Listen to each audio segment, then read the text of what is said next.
बिस्मिल्लाहिर्रहमानिर्रहीम अस्सलाम वालेकुम वरहमतुल्लाहि वबरकातुहू। आज हम बना रहे हैं फ्रूट चाट। मैंने 500 ml व्हिपिंग क्रीम ली है।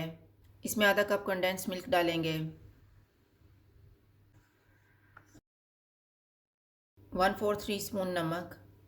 इसको सॉफ्ट पीक्स बनने तक व्हिप करेंगे।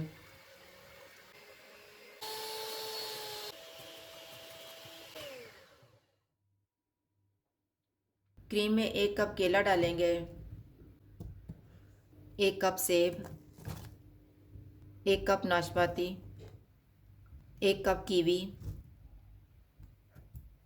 1 कप स्ट्रॉबेरी, 1 कप अंगूर, 1 कप अनार,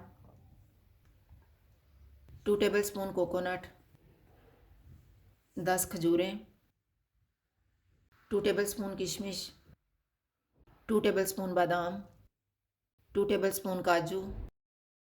इनको मिक्स करेंगे।